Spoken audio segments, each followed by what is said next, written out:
Good afternoon, all of you. This is my new channel, Shorthand Classes. Today I am dictating you a passage, 100 word per minute. Are you ready for the dictation? Get ready. 5 seconds. Start. Leave granted. Challenge in this appeal is to the judgment of a learned single judge of the Karnataka High Court dismissing the writ petition filed by the appellant.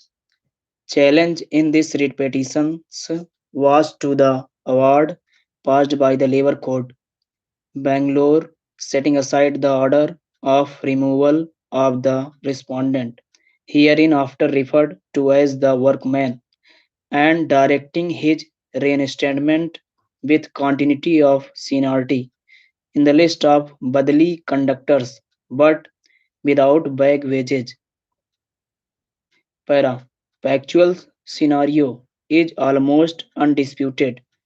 The respondent was appointed as Badali conductor and disciplinary inquiry was conducted against him with regard to his unauthorized absence from duty.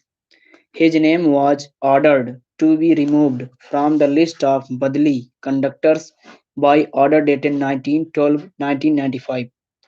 A claim petition in terms of Section 10(4)(a) of the Industrial Disputes Act 1947. In short, the act was filed. The same was withdrawn and dispute under Section 10(1)(c) of the Act was raised, which was referred to the Labour Court, Bangalore. After recording evidence of the parties, the Labour Court came to the conclusion that the absence from duty on the part of the respondent was on account of ill health and indisposition, placing reliance on the medical certificates produced and the reasons assigned for his absence.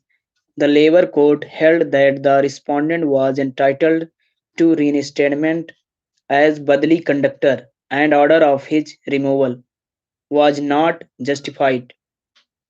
Order of Labour Court was challenged before the High Court. Para.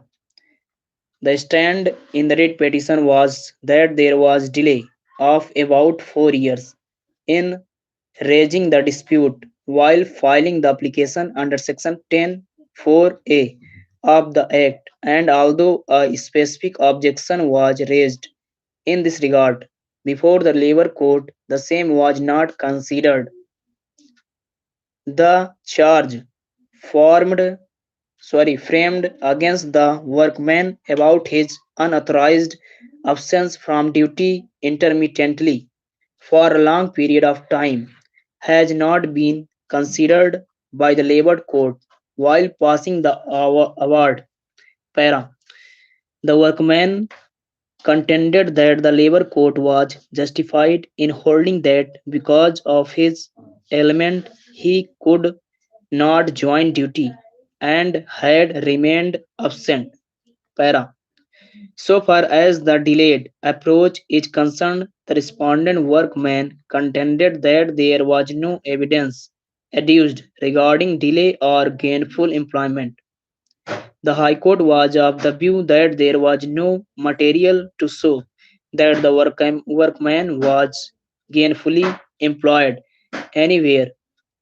That being so, the writ petition was dismissed. Para. Learned Counsel for the Appellant submitted that being Badli worker, the question of any protection under the Act does not arise. The Labour Court seems to have proceeded on the basis that since the medical certificates were submitted, he should not have been removed. Admittedly, his name was struck off on 19/12/1995. For the first time, a grievance was raised in 1999. The respondent filed claim statement and ultimately arguments were heard and reference was made. Learned counsel for the respondent supported the judgment of the Labour Court as affirmed by the High Court. Para. Learned counsel for the appellant is right in his submission that there was no protection available under the Act to the respondent. Para.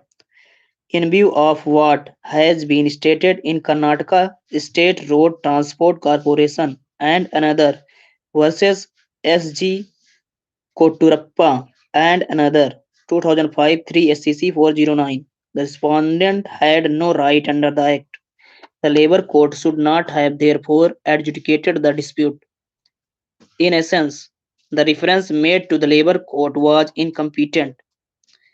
In the peculiar facts of the case, there is no scope for inclusion of the name of the respondent in the Badali conductors, and there is no question of any continuity of service. Para. The appeal is allowed to the aforesaid extent. Thank you. Please subscribe this useful channel.